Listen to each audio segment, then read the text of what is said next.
Hello students, welcome to विद्या गुरु। आज हम कोशिका का जो सेकंड पार्ट है, क्योंकि प्रीवियस एक लेक्चर जो है हम ले चुके हैं, तो अब हम लोग कोशिका के दूसरे पार्ट की बात करेंगे और आज कोशिका के क्वेश्चंस आंसर्स भी हम लोग पूरा डिस्कस कर लेंगे। मैं उम्मीद करता हूं आपने पहला वाला लेक्चर देख लिया होगा, तभी आप इसको देखें और जो है लेक्चर को स्टार्ट करते हैं।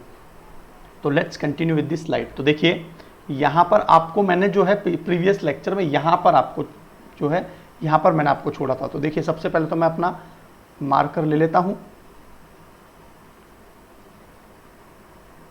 ओके, तो देखिए चलते हैं। तो देखिए यहां पर कोशिका की संरचना और प्रकार, मतलब क्या क्या कार्य है कोशिका के, वो किस प्रकार संरचना होती है, हमने डायग्राम में प्रीवियस लेक्चर में अच्छे से देख लिया है। अब देखिए जो सम्मिलित रूप से पाचन तंत्र बनता है, पूरे जो तंत्र है ना, अलग अलग जो कार्य कर रहा है, तो इन सभी में अपनी कोशिका होती है। चाहे वो हृदय हो, चाहे आंतें हो, चाहे दिमाग हो, सभी में अपनी कोशिका होती है, राइट। तो पाचन अंगों के विषय में हम लोग पहले के लेक्चर में पढ़ चुके हैं। पाचन होता है, उसका स्वांगीकरण होता है, जो पूरे शरीर में जो है स्वांगीकरण, एजिमिलेशन, इंग्लिश में एजिमिलेशन बोलते हैं, जो शरीर क्या है अब्जॉर्व कर लेता है, जो भी हमने ग्लूकोज कार्बोहाइड्रेट खाया है वो सभी हमारा है ना। इसी प्रकार विभिन्न पादपों में विशिष्ट और विशेष प्रकार होते हैं सभी अंगों के। जैसे हृदय की कोशिका अपना अलग काम करती है, दिमाग की कोशिका जो है वो सेव करने का भी काम करती है, मतलब मेमोरी को, है ना, स्मृति को। उदाहरण के लिए जल, जड़ें एवं खनिज, जड़ जो है ना जल और खनिज लवण का अवशोषण करती है जो है भूमि के माध्यम से। और मैंने फ्लोएम और जाइलम आपको है ना पहले के लेक्चर्स में समझाया हुआ है कि फ्लोएम क्या होते हैं, जाइलम क्या होते हैं। तो पुनः छोटे भागों का बना होता है। और जो अंग जो है ना, तो आपको एक बहुत अच्छी चीज बताता हूं मैं आपको। मानव शरीर में सबसे छोटी क्या है, कोशिका। कोशिका से मिलकर क्या बनता है, ऊतक। ऊतक से मिलकर क्या बनते हैं, अंग। अंग से मिलकर क्या बनते हैं, अंग तंत्र, ऑर्गन सिस्टम। और उससे क्या मिलके बनता है, शरीर। तो ये पूरी प्रक्रिया है। तो सबसे छोटी अंग क्या है, सबसे छोटा भाग क्या है, कोशिका। एक ही प्रकार की कोशिकाओं से मिलकर क्या बने होते हैं, ऊतक। ऊतकों से बहुत सारे अलग अलग प्रकार के ऊतकों से मिलकर जैसे हृदय बन गया, जैसे आंतें बन गई। अब आंतें, आमाशय, लिवर, मुख गुहिका, ग्रासिका, इन सभी से मिलकर, बहुत सारे अंगों से मिलकर क्या बनेगा, अंग तंत्र। और बहुत सारे अंग तंत्र जैसे पाचन तंत्र, जैसे श्वसन तंत्र, जिस प्रकार रक्त परिसंचरण तंत्र है ना, और नर्वस सिस्टम, तो ये सभी मिलकर क्या बना देते हैं, हमारे पूरे शरीर का निर्माण कर देते हैं। तो ये बात आपको समझ में आ गई होगी कि ऊतक कैसे बनते हैं, है ना। तो ऊतक एक समान कोशिकाओं के वह समूह है जो विशेष प्रकार का कार्य करते हैं। तो हमारे शरीर में ना ऊतक भी 4 प्रकार के हैं। तो वो चारों प्रकार के जो ऊतक है ना, मांसपेशियों में जो ऊतक होता है, और जो सह संयोजी कनेक्टिव टिश्यू होता है, एक उपकला ऊतक होता है जो आपको जो है ना नाक के श्लेष्मा झिल्ली, जो उपकला ऊतक, और आमाशय की दीवारों में। तो इस प्रकार से 4 प्रकार के ऊतक पाए जाते हैं, ये अपना विशेष कार्य करते हैं। तो अब देख लेते हैं कोशिका के भाग। वैसे हम ये डायग्राम में देख चुके हैं। तो कोशिका के भाग में सबसे पहले आ रही है कोशिका की झिल्ली, जो उसकी सबसे बाहर की लेयर होती है, जो प्रोटीन और वसा की बनी होती है। तो कोशिका झिल्ली, कोशिका द्रव्य और केंद्रक, तो ये बहुत ही इंपॉर्टेंट है। कोशिका द्रव्य क्या होता है, जो साइटोप्लाज्म, हमने जो लिक्विड वाला भाग देखा था वो साइटोप्लाज्म। तो कोशिका द्रव्य और कोशिका झिल्ली जो है, कोशिका द्रव्य और कोशिका झिल्ली के अंदर परिबद्ध रहता है। मतलब जो कोशिका द्रव्य है ना, वो ये जैसे मान लीजिए कोशिका झिल्ली बाहर वाली दीवार है, तो अंदर इसके कोशिका द्रव्य जो है वो भरा रहता है। तो ये पॉइंट क्लियर हो गया आपको। कोशिका झिल्ली एक कोशिका को दूसरी कोशिका से मतलब माध्यम अलग करती है। मतलब ये कोशिका जो है ना, ये दूसरी अन्य कोशिका से इसको अलग कर लेती है इस प्रकार। तो इस प्रकार से ये कोशिकाएं होती हैं, ताकि ऐसा ना हो कि एक कोशिका दूसरे कोशिका में जो है उसका पदार्थ या मटेरियल अंदर चला जाए। कोशिका झिल्ली, जिसे हम लोग क्या बोलते हैं, प्लाज्मा झिल्ली या सेल मेम्ब्रेन कहते हैं, वो सरंध्र होती है। सरंध्र का मतलब क्या है, मैंने आपको बताया था कि कोशिका झिल्ली में जो है ना अर्धपारगम्य झिल्ली होती है, जिससे क्या हो, पदार्थ अंदर बाहर जा सके। इसका मतलब क्या होता है, इसमें रंध्र भी होते हैं ताकि मटेरियल अंदर बाहर जा सके, राइट। अब देखिए पदार्थ के कोशिका में आगमन और नियमन करता रहता है। कोई भी इंपॉर्टेंट पदार्थ है वो कोशिका में अंदर जाएगा, जो वेस्ट पदार्थ है वो कोशिका से बाहर निकलेगा। जैसे कार्बन डाइऑक्साइड, जब भी जो है श्वसन प्रक्रिया होती है कोशिकाओं में, तो जो कार्बन डाइऑक्साइड बन रहा है वो बाहर की तरफ निकल जाएगा, ठीक है।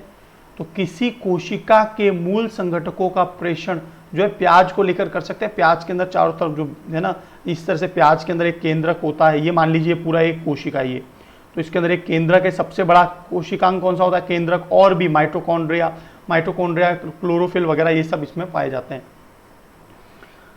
प्याज की कोशिका की सीमा कोशिका झिल्ली से परिबद्ध रहती है, और यदि वो पादप वाला भाग है तो कोशिका भित्ति होता है। कोशिका भित्ति किसकी बनी होती है?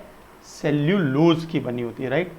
तो केंद्र जो है घनी गोलाकार संरचना जो है ना, तो वही केंद्रक है। जो सबसे बड़ा कोशिकांग होता है वो केंद्रक है।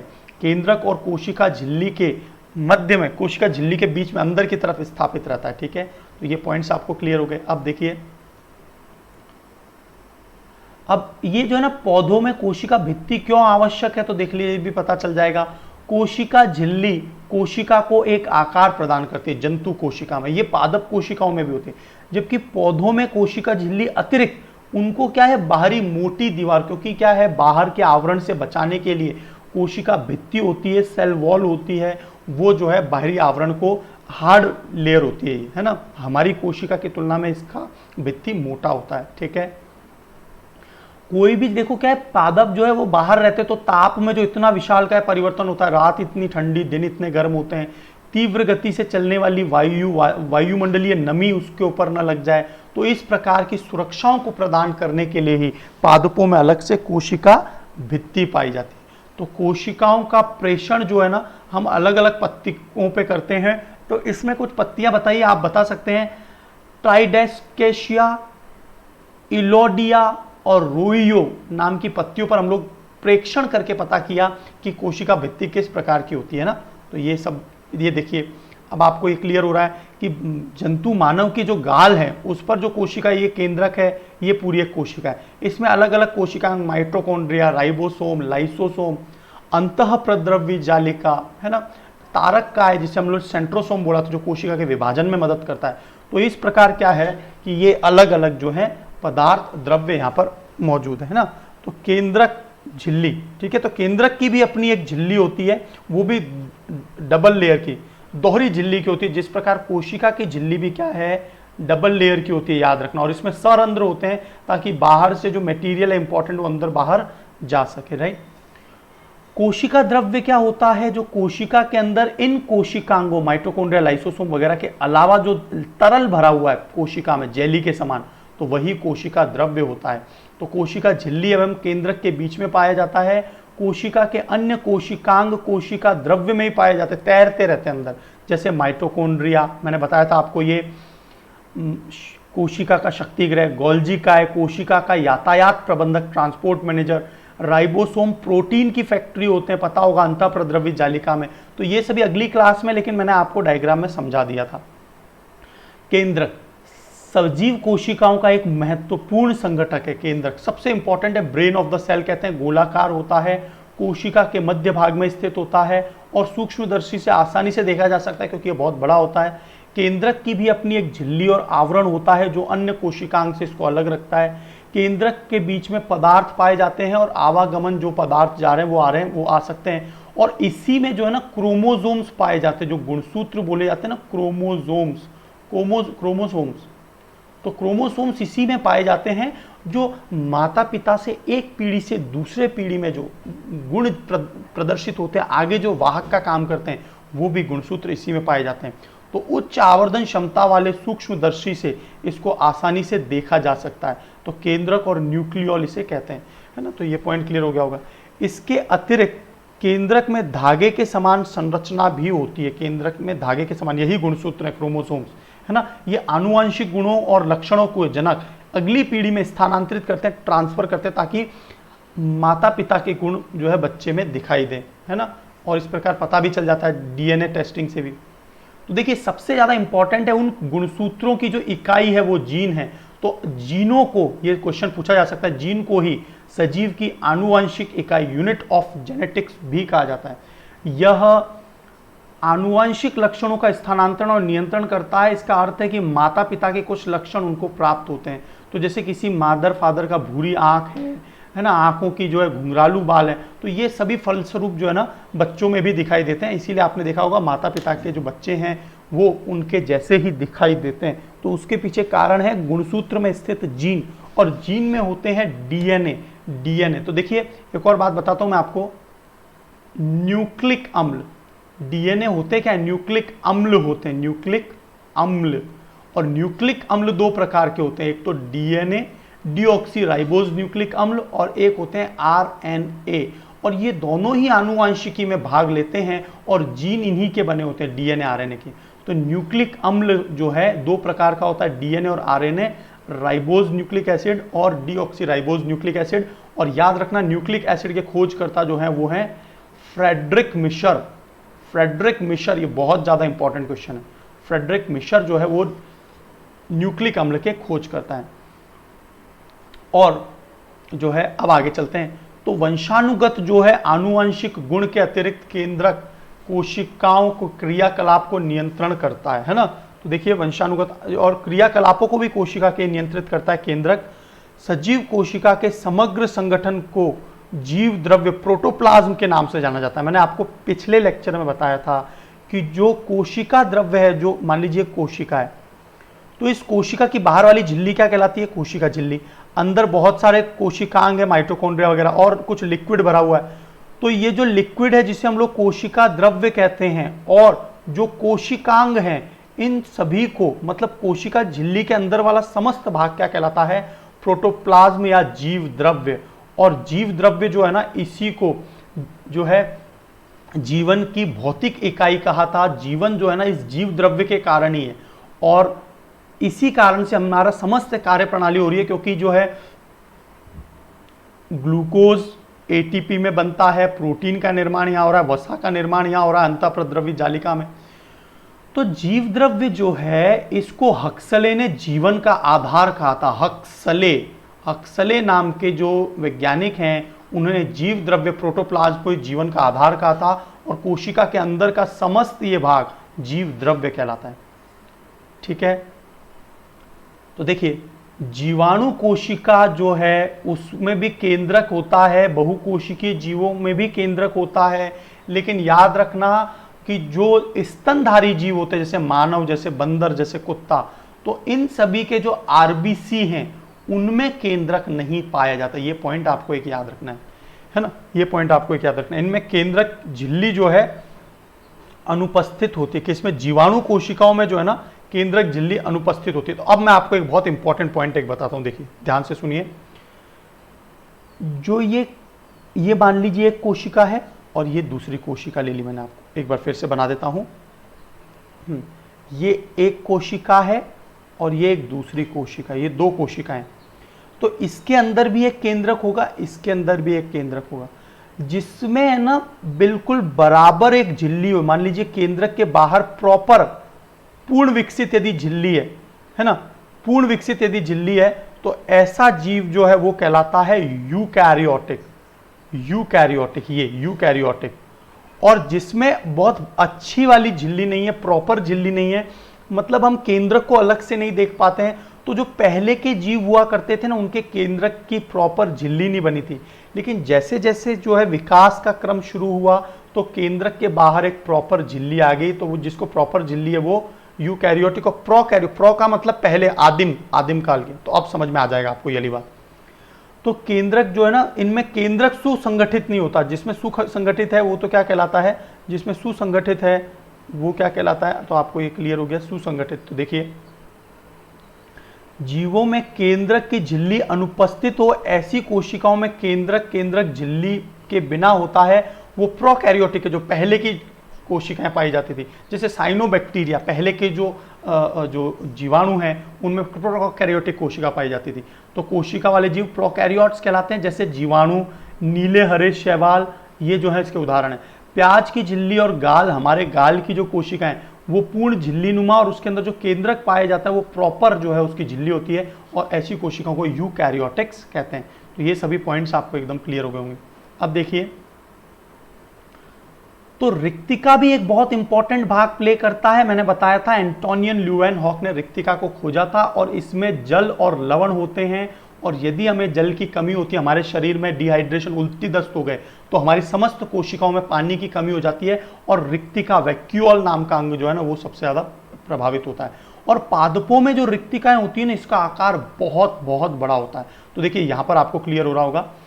तो देखिए ये पादप कोशिका है, ये वाली पादप कोशिका, और ये जंतु कोशिका है। तो देखिए यहां पर रिक्तिका एक ये बनाई हुई है। रिक्तिका जो है ना, जंतु कोशिका में रिक्तिका संख्या में बहुत ज्यादा, 2, 3, 5 भी हो सकती है, जबकि पादप कोशिका में केवल एक ही रिक्तिका होती है। और देखिए लगभग पूरी कोशिका के आकृति का 70% हिस्सा जो है ना वैक्यूअल रिक्तिका हो सकता है, जो पानी को और लवण को अपने पास संचित रखता है। तो ये बात क्लियर हो गई आपको रिक्तिकाओं वाली। तो छोटी छोटी रिक्तिकाएं जंतु कोशिका में, लेकिन पादप कोशिकाओं में बहुत बड़ी और एक ही पाई जाती। ठीक है। पादपों में की पत्तियों में प्लास्टिड जो क्लोरोफिल भी पाया जाता है। क्लोरोफिल जो है ना, ये क्या करता है, ये सूर्य की उपस्थिति में जो है ना पराबैंग जो है प्रकाश संश्लेषण की अभिक्रिया करके और क्या करता है, पादपों के लिए भोजन बनाता है। तो क्लोरोप्लास्ट और हरित लवक इसे कहते हैं, और ये हरा रंग प्रदान करते हैं। पत्तियों में क्लोरोप्लास्ट होता है, और क्लोरोफिल की मदद से ही प्रकाश संश्लेषण की अभिक्रिया संपूर्ण होती है। देखिए मैं जो शुरुआती लेक्चर है ना, ये सभी बायोलॉजी को फिनिश करता हूँ, उसके बाद में केमिस्ट्री और फिर फिजिक्स। तो पहले बायोलॉजी वाला संपूर्ण जो सेक्शन है ना उसको फिनिश करेंगे हम लोग। तो इसीलिए अभी बायोलॉजी के सीरीज एक बिल्कुल सीक्वेंस में चलेंगे। तो आप जो है ना लेक्चर को भी सीक्वेंस में देखेंगे। ठीक है। मैं टीम से भी रिक्वेस्ट कर दूंगा कि आपको लेक्चर सीक्वेंस में ही प्रदान करें। तो आपको ये चीज़ क्लियर हो गई है। ये केंद्रक है, सबसे बड़ा माइटोकॉन्ड्रिया होते हैं, है ना। और ये पादप के बाहर वाली जो है ना, ये कोशिका भित्ति होती है, और अंदर वाली कोशिका झिल्ली होती है। ये बात याद रखेंगे। ठीक है। तो अब देखिए, कोशिका झिल्ली पादप में भी होती है और जंतु में भी होती है, तो दोनों में उपस्थित। कोशिका भित्ति पादपों में उपस्थित होती है, लेकिन जंतु में भित्ति नहीं होती। और कोशिका भित्ति किसकी बनी होती है, सेल्यूलोज की। केंद्रक जो है, केंद्रक तो बहुत इंपॉर्टेंट है, ब्रेन ऑफ द सेल, ये दोनों में उपस्थित होता है। केंद्रक झिल्ली जो है वो यूकैरियोटिक में तो पाई जाती है, प्रोकैरियोटिक जो आदिम कोशिकाएं थी जैसे नीले हरे शैवाल, उनमें नहीं पाई जाती। कोशिका द्रव्य दोनों में, पादप और जंतु दोनों कोशिका में। प्लास्टिड जो है वो पादप में ही पाया जाएगा, जंतु कोशिका में नहीं पाया जाएगा। इसीलिए जंतु जो है स्वपोषी नहीं है। रिक्तिकाएं दोनों में, लेकिन रिक्तिकाएं बहुत बड़े आकार की होती है पादप कोशिका में। जंतु में कई संख्या में, कई, लेकिन है ना छोटी होती है आकार। तो अब जो है हम एक बार को देख लेते हैं शॉर्टकट में। अधिकतर जीव में छोटी संरचनाएं दिखाई देती हैं, यह है ना अंग कहलाता है, और वो कोशिका के बने होते हैं। सभी अंग छोटे भाग के बने होते हैं। जीव में सूक्ष्मतम जीवित जो रचना है वो कोशिका होती है। कार्क कोशिका में पहली बार रॉबर्ट हुक ने 1665 में देखी थी कोशिकाएं, और 1674 में एंटोनियन ल्यूवेनहॉक ने जीवित कोशिकाओं को देखा था। राइट, ये पॉइंट क्लियर हो गया होगा आपको। कोशिकाएं विविध आकृति की, अलग अलग जंतु में अलग अलग साइज वगैरह की होती हैं। ये डिपेंड करता है, आरबीसी बहुत बड़ी होती है, अंडाणु बहुत बड़ा होता है, जबकि सबसे छोटी कोशिका जो है ना वो शुक्राणु कोशिका होती है, जो पुरुष में पाई जाती है। वैसे देखा जाए तो अंडे, मुर्गी का अंडा पूरा एक कोशिका होता है, और इसीलिए शतुरमुर्ग का अंडा सबसे बड़ा है। ये सभी हम लोग एक बार रिवाइज कर रहे हैं। राइट, कुछ जीव मात्र एक कोशिका पर ही बने होते, एक कोशिकीय जीव कहलाते हैं। और एक कोशिकीय जीव संपूर्ण मूलभूत कार्य जो है एक कोशिकीय जीव, एक कोशिका उनकी संपूर्ण काम कर लेती है, खाना, भोजन वगैरह सब। और बहुकोशिकीय जीव विशिष्ट कोशिकाओं का समूह होता है। तो कोशिका झिल्ली प्रमुख भाग है, सूक्ष्म सूक्ष्म छोटी कोशिकाएं होती है, केंद्रक होता है ना। और आपको पता चल गया होगा प्रोटोप्लाज्म क्या होता है, कोशिका द्रव्य और विभिन्न कोशिकांगों से मिलकर कोशिका द्रव्य बना होता है। हक्सले ने इसे जीवन का आधार कहा था।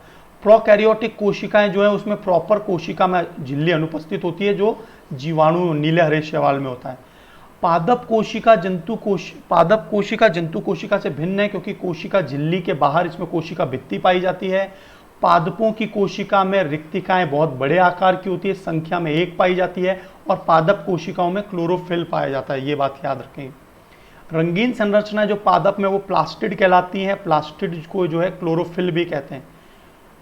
पादप कोशिका में बड़ी कोशिका, सबसे बड़ी कोशिका जो है ना वो रिक्तिका, कोशिका में सबसे बड़ा भाग रिक्तिका होता है। तो ये सभी हमने एक बार को रिवाइज कर लिया है। अब हम लोग क्वेश्चन पे चलेंगे। आपको ये सारे टर्म्स मैंने क्लियर कर दिए हैं। जीन आनुवांशिक गुणधर्म को लेकर जाते हैं। यूकैरियोटिक जिनके कोशिका के बाहर झिल्ली है। कोशिका द्रव्य जो तरल पदार्थ है कोशिका के अंदर, झिल्ली के अंदर, गुणसूत्र जो है केंद्रक में पाए जाते हैं, इनमें जीन पाए जाते हैं और जीन में डीएनए पाए जाते हैं। तो गुणसूत्र जो है वो आनुवांशिक गुणधर्म को लेकर जाते हैं। हरित लगभग पादपों में पाए जाते हैं। कोशिका भित्ति पादपों का बाह्य आवरण जो सेल्यूलोज का बना होता है। कोशिका झिल्ली जंतु और पादप दोनों में जो कोशिक जो है प्रोटीन और वसा का बना होता है। कोशिका आपको पता ही है। बहुकोशी के जीव आपको पता ही है। मानव केंद्रक झिल्ली जो है वो बाहर होती है, पता ही है। केंद्रिका जो है ना, केंद्रक के भी अंदर जो होता है वो केंद्रिका होती है। केंद्रक आपको क्लियर है ही, है ना, माफी चाहता हूं। अब देखिए अंग जो है पता ही है, कई सारे ऊतकों से अंग बनते हैं। कोशिकांग, कोशिका के अंदर माइटोकॉन्ड्रिया, लाइसोसोम, राइबोसोम्स, ये सभी। प्लाज्मा झिल्ली आपको क्लियर हो ही गई, प्लाज्मा के अंदर भी झिल्ली होती है। प्रोकैरियोटिक, यूकैरियोटिक, पादाब मैंने आपको बता ही दिया था, जो अमीबा के अंदर पादाब जो है भोजन को ग्रहण करने का काम करता है, गति प्रदान करता है। ऊतक आपको पता ही है, कोशिकाओं से मिलकर बने होते हैं। एक कोशी के जीव आपको पता ही हैं। रिक्तिकाएं जो हैं वो वैक्यूल्स हैं। और श्वेत रक्त कणिकाएं जो हैं, इसमें सबसे ज़्यादा संख्या में क्या पाया जाता है, लाइसोसोम सबसे ज़्यादा इन्हीं में पाया जाता है, जो संपूर्ण कोशिका को पचा सकता है। इसीलिए बाहर का कोई परिजीवी मानव शरीर में प्रवेश करता है तो जो है ना, लाइसोसोम कोशिकांग की मदद से ही WBC उसको पूरा पाचन कर लेती है, खत्म कर देती है। तो ये संपूर्ण बातें ना आपको एकदम पिक्चर क्लियर हो गई होगी। अब हम लोग कुछ क्वेश्चन आंसर्स, क्वेश्चनेयर्स देख लेते हैं। तो देखिए कौन सा सत्य है, कौन सा असत्य है। एक कोशिकीय जीव में एक कोशिका होती है, बिल्कुल करेक्ट है। पेशीय कोशिका जो होती है वो शाखान्वित होती है, बिल्कुल सत्य है। किसी जीव की मूल संरचना अंग है, नहीं, कोशिका उसकी मूल संरचना होती है, तो ये गलत है। अमीबा की आकृति अनियमित होती है, इर्रेगुलर, हाँ बिल्कुल चेंज करता रहता है, सही बात है ये।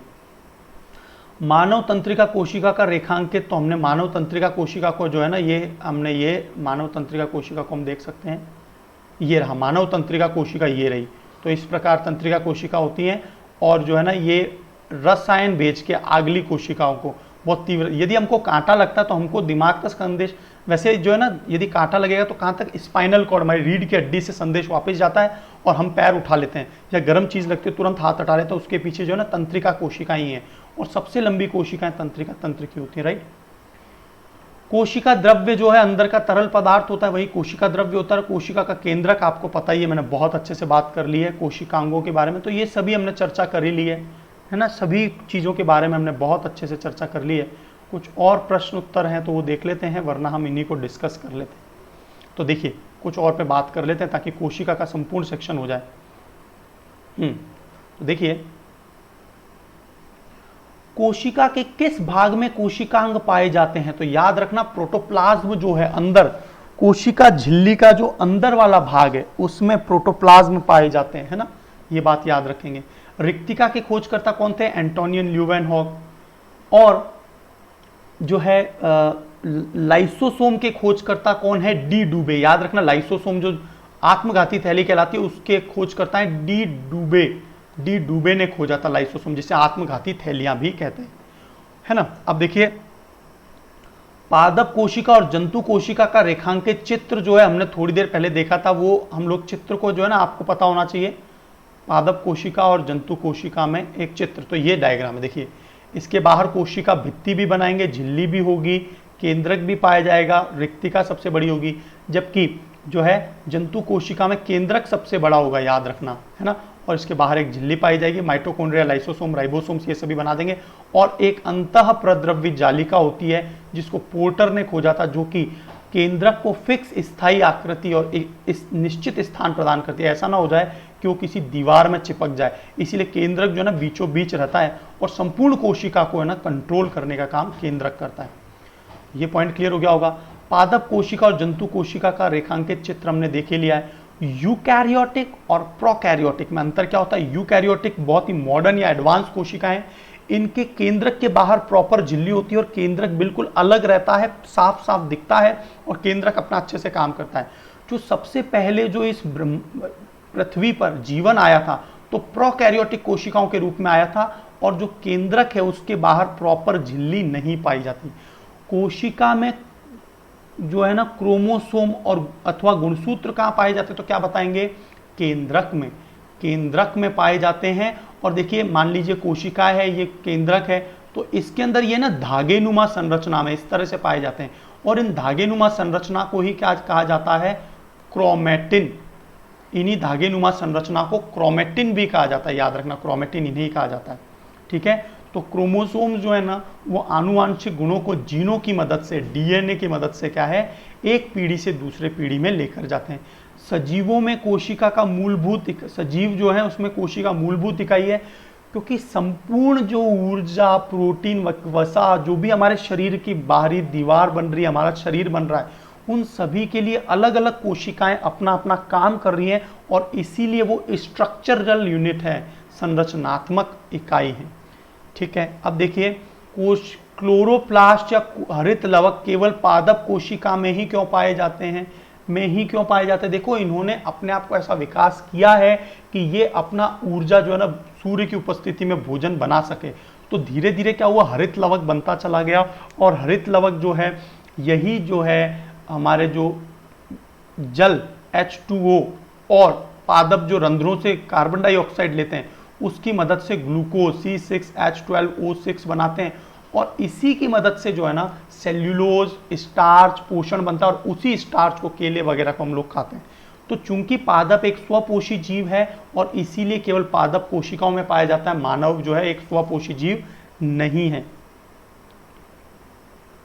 देखिए कोशिका द्रव्य और कोशिका झिल्ली अलग होती है, बिल्कुल आपको क्लियर है। मूलभूत इकाई जो सजीवों की वो कोशिका है, और कोशिका द्रव्य, तो ये सभी बात आपको एकदम क्लियर हो गई होगी, है ना। तो ये सभी पॉइंट्स आपको एकदम क्लियर हैं। तो मेरे हिसाब से जो है आपको कोशिका जो है, मृत कोशिकाएं पादपों की होती है, जीवित कोशिकाएं जो है वो जंतु की कोशिकाएं जो होती है वो जीवित कोशिकाएं मानी जाती हैं, राइट। तो ये सभी आपको यदि पिक्चर क्लियर है तो आपको जो है ये सेक्शन एकदम क्लियर हो गया होगा।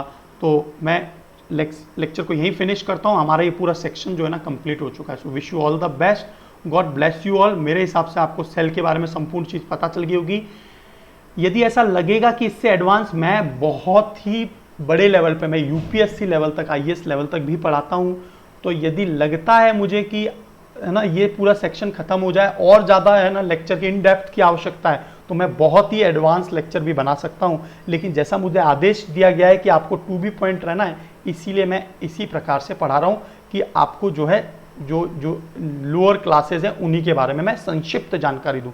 So wish you all the best, God bless you all. और आपका जो है कोशिका से संबंधित पूरा चैप्टर जो है सेक्शन वो हम लोग फिनिश कर चुके हैं। तो आपकी किसी भी प्रकार की क्वेरी है तो वो आप अपनी टीम से संपर्क कर सकते हैं। आपको लगता है कि मैं कुछ कम ही से पढ़ा रहा हूँ तो आप टीम से संपर्क करें, बताइए उनको कि मैं ये कुछ कम चीज़ें पढ़ा रहा हूँ, तो मैं उसको और भी ज़्यादा पढ़ा दूंगा, क्योंकि मेरे पास जो है ना यूपीएससी लेवल तक का सारा काम है ना। तो आप इसी तरह से पढ़ते रहिए, बढ़ते रहिए। Wish you all the best, God bless you all.